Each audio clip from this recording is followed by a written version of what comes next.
Welcome back to my YouTube channel exam helper. आज हम इससे पहले वाली वीडियो में हमने बात की थी लुकास विधि द्वारा हम 1 डिग्री 2 डिग्री और 3 डिग्री अल्कोहल में किस प्रकार डिफरेंस पता कर सकते हैं। आज हम कुछ शॉर्ट क्वेश्चंस की वीडियो लेके आए हैं जो कई बार प्रीवियस ईयर में पूछे गए हैं। इसमें हमारा पहला शॉर्ट क्वेश्चन है विद्युत अपोहन एक प्रक्रिया होती है विद्युत अपोहन, इसकी उपयोगिता के बारे में हमको बताना है। तो जो विद्युत अपोहन की क्रिया द्वारा हम क्या करते हैं, कम समय में कोलाइडों को शुद्ध अवस्था में प्राप्त करना संभव है। जो विद्युत अपोहन की क्रिया है इसके द्वारा हम कम समय में कोलाइडों को शुद्ध अवस्था में प्राप्त कर सकते हैं। क्यों कर सकते हैं, कैसे? क्योंकि विद्युत धारा प्रभावित करने पर, जब हम इसमें विद्युत धारा प्रवाहित करेंगे तो आयनिक अशुद्धियाँ तीव्रता से क्या होंगी, विपरीत आवेशित इलेक्ट्रोडों की ओर गमन करने लगती हैं। हमने इसमें विद्युत धारा प्रभावित की, जो आयनिक अशुद्धियाँ हैं हमारी वो तीव्रता से विपरीत आवेशित इलेक्ट्रोडों की ओर गमन कर जाएंगी और हमको क्या मिलेगा, शुद्ध अवस्था प्राप्त हो जाएगी।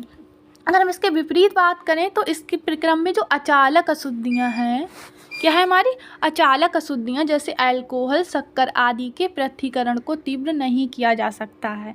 मतलब इनके पृथक्करण की बात करें हम, या इनका हमको शुद्धिकरण करना है तो इसको क्या करें, तीव्र नहीं किया जा सकता है। ऐसा क्यों होता है? क्योंकि यह अशुद्धियाँ विद्युत धारा द्वारा प्रभावित नहीं होती हैं। अब हम बात करेंगे हमारा सेकंड क्वेश्चन की। इसमें हमने पहले क्या देखा था कि हमने अशुद्धियों को दूर किया, विद्युत धारा प्रभावित की, तो जो आयनिक अशुद्धियाँ थी वो विपरीत आवेशित इलेक्ट्रोड की ओर क्या कर रही थी, गमन कर रही थी और हमको शुद्ध पदार्थ या शुद्ध कोलाइड प्राप्त हो रहा था। लेकिन अगर हम बात करें अचालक अशुद्धियों की तो अल्कोहल, शक्कर, इनके पृथक्करण को तीव्र नहीं किया जा सकता क्योंकि यह विद्युत धारा द्वारा प्रभावित नहीं होती हैं। अब हम बात करेंगे हमारा सेकंड शॉर्ट क्वेश्चन। इसमें हमको टिप्पणी लिखनी है, तो दो क्या है, निम्न पर टिप्पणी लिखिए। इसमें हमारा पहला है वैद्युतकण संचालन के बारे में हमको बताना, दूसरा हमारा स्कंदन। तो सबसे पहले हम पढ़ेंगे कि वैद्युतकण संचालन क्या होता है। विद्युत क्षेत्र के प्रभाव में कोलाइडी कण विपरीत आवेश वाले इलेक्ट्रोड की ओर गमन करने लगते हैं। हमने क्या लिया, यहाँ पे विद्युत क्षेत्र का प्रभाव कर दिया, ठीक है। इसमें जो कोलाइडी कण हैं, क्या है हमारे कोलाइडी कण, वो अपने से विपरीत आवेशित की ओर क्या करने लगेंगे, इलेक्ट्रोड की ओर गमन करने लगेंगे। अपने से विपरीत आवेशित इलेक्ट्रोड की ओर गमन करने लगते हैं। विद्युत क्षेत्र के प्रभाव में कोलाइडी कणों का इस प्रकार इलेक्ट्रोड की ओर अभिगमन या गमन ही क्या कहलाता है, हमारा विद्युतकण संचालन। समझ में आया बच्चों? इसमें क्या करना है कि कोलाइडी कण हैं विद्युत क्षेत्र के प्रभाव में अपने से विपरीत आवेश की ओर जाने लगते हैं और इन्हीं कोलाइडी कणों का विपरीत आवेश की ओर जाना ही क्या कहलाता है, हमारा विद्युतकण संचालन। अब हम बात करेंगे हमारा स्कंदन क्या होता है। संचालन की बात कर ली हमने, क्या है, जो कण है विपरीत आवेशों की ओर जाने लगते हैं और यही प्रक्रिया क्या कहलाती है, कणों के विपरीत आवेशित की ओर जाने की प्रक्रिया ही क्या कहलाती है, वैद्युतकण संचालन। अब हम बात करते हैं स्कंदन क्या होता है हमारा। सॉरी, यहाँ पे जब लिख दिया, यहाँ पे होगा जब दो विपरीत आवेशित द्रव विरोधी सॉल, कैसे, द्रव विरोधी सॉल परस्पर उचित अनुपात में मिलाने पर हम क्या करेंगे, जो विरोधी क्या है, द्रव विरोधी सॉल हैं, दो विपरीत आवेशित हैं। सबसे पहले हमें क्या करना है, विपरीत आवेशित, फिर द्रव विरोधी सॉलों को हम परस्पर अनुपात में मिलाएंगे। हमने मिला लिया, फिर एक दूसरे को अवशेषित कर देते हैं। हमने दो विपरीत आवेशित क्या ले लिए, द्रव विरोधी सॉल ले लिए, ठीक है। इनको हमने क्या किया है, इनको परस्पर उचित मात्रा में मिलाएंगे हम।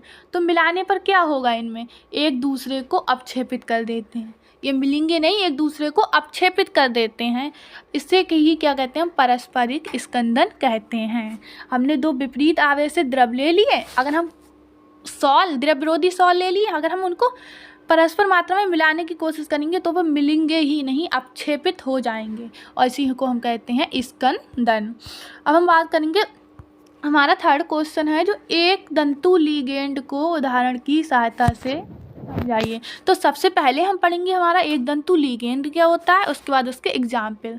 तो ऐसे लिगेंड जिनके पास केवल एक दाता परमाणु होता है, क्या, एक दाता परमाणु, एक दंतु में एक दाता परमाणु होता है, एक दंतु लिगेंड कहलाते हैं। उदाहरण में क्या है, जैसे fluorine, chlorine, bromine, iodine, cyanide, NH3, H2OH ion. आदि। ये सब क्या है हमारे एक तंतु लिगेंड के उदाहरण। क्यों है? क्योंकि इनके पास एक दाता परमाणु होता है। अब हम देखेंगे हमारा फोर्थ शॉर्ट क्वेश्चन कौन सा है। परासरण दाब से आप क्या समझते हैं? परासरण दाब और विलय के मोलर द्रव्यमान में संबंध स्थापित कीजिए। हमारा जो फोर्थ नंबर पे क्वेश्चन है वो है हमारा परासरण दाब को परिभाषित कीजिए। परासरण दाब और विलय के मोल द्रव्यमान में संबंध स्थापित कीजिए। पहले हमको परासरण दाब के बारे में बताना है। तो परासरण दाब के लिए क्या गया, किसी शुद्ध विलायक से विलयन में अथवा एक तनु विलयन में सांद्र विलयन में एक तनु विलयन को, यहाँ पे एक तनु विलयन को सांद्र विलयन में अर्ध पारगम्य झिल्ली द्वारा विलायक का स्वतः प्रभाव ही क्या कहलाता है? हमारा परासरण दाब। आपको ये कुछ भी याद नहीं रखना। आप क्या करेंगे, एक तनु विलयन का सांद्र विलयन में क्या है हमारा, पहले तनु विलयन है उसका सांद्र विलयन में किसके अर्धपारगम्य झिल्ली द्वारा, किसके द्वारा? अर्धपारगम्य झिल्ली द्वारा विलायक का स्वतः ही प्रभाव, मतलब विलायक है उसका स्वतः ही प्रभाव होना ही क्या कहलाता हमारा परासरण दाब। अब ऐसा क्यों होता है? तथा किसी विलयन का परासरण दाब उस बाह्य दाब के बराबर होता है जिससे विलयन पर आरोपित करने पर परासरण क्रिया रुक जाती है। अगर दोनों का परासरण दाब, विलयन का परासरण दाब उस बाह्य दाब के बराबर होगा तो परासरण की क्रिया रुक जाती है। तो आपको कुछ नहीं याद करना, आपको याद रखना एक तनु विलयन से सांद्र विलयन में क्या करना, तनु विलयन से सांद्र विलयन में अर्धपारगम्य झिल्ली। 3 चीज़ें याद रखनी, तनु विलयन से सांद्र विलयन में और किसके द्वारा? अर्धपारगम्य झिल्ली द्वारा। किसका? विलायक का स्वतः प्रभाव ही क्या कहलाता है हमारा परासरण दाब। अब हम बात करेंगे जो हमारा परासरण दाब और मोलर के द्रव्यमान है इसमें संबंध की। तो पाई बराबर क्या होता है हमारा CRT। क्या होता है? CRT। जहाँ पे C बराबर हमने क्या ले लिया, N/B। C बराबर क्या लिया हमने, C की जगह N/B रख दिया। यहाँ पे जो N है वो क्या है हमारे मोलों की संख्या। N क्या हो गया हमारा? मोलों की संख्या। अब N बराबर सूत्र पढ़ा होगा आपने W/M, भार अपॉन अणुभार।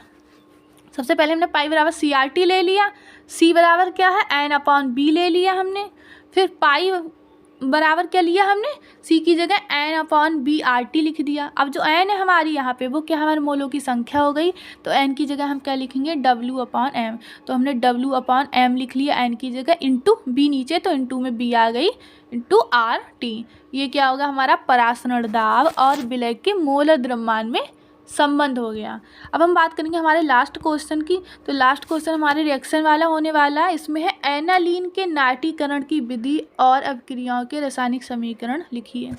जो एनालीन है हमारी क्या है, एनालीन, इसकी हमको क्या करना है, नाइट्रीकरण की अभिक्रिया लिखनी है और रासायनिक क्रिया भी लिखनी है।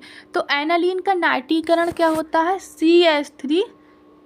CH3 CO को होल ट्वाइस O की उपस्थिति में करने पर P नाइट्रोएनालीन तथा O नाइट्रोएनालीन मिलते हैं।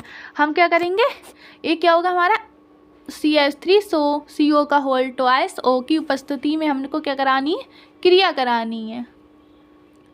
तो हमको क्या प्राप्त होगा, P नाइट्रोएनालीन और O नाइट्रोएनालीन। एनालीन का सूत्र क्या होता है, बेंजीन के ऊपर हमने क्या लगा दिया NH2। ये होगा हमारा एनालीन का सूत्र। किसकी उपस्थिति में, CH3 CO का होल ट्वाइस O, या इसको आप ऐसे लिख सकते हो CH3 CO single bond O single bond CH3 CO CH3 लिख सकते हो, या फिर CH3 CO। इस तरह से आप इस तरह से ओपन करके भी लिख सकते हो। उसको हमने क्या सांद्र HNO3 और सांद्र H2SO4 की प्रेजेंस में हमने क्रिया कराई। तो हमको क्या मिल रहा है, P नाइट्रो। यहाँ पे क्या मिल रहा है हमको, P पे का नाइट्रो NO2 ग्रुप लगा है और O नाइट्रो, यहाँ पे आर्थो या फिर O नाइट्रो, यहाँ पे हमको P नाइट्रो मिल गया और यहाँ पे O नाइट्रो। हमको 2 उत्पाद प्राप्त हो रहे हैं। हमने एनालीन की क्रिया करानी। एनालीन का सूत्र हमारा बेंजीन के ऊपर NH2, फिर हमने क्या करना है CH3 CO का होल ट्वाइस, या फिर इस तरह से आप लिख सकते हो COCH3 के साथ हमने क्या किया, रिएक्शन कराई, किसकी उपस्थिति में, सांद्र H2SO4 और NO3 की प्रेजेंस में। तो हमको क्या प्राप्त हुआ, आर्थोनाइट्रोएनालीन और पैरानाइट्रोएनालीन। यही हमसे पूछा गया है। Thank you.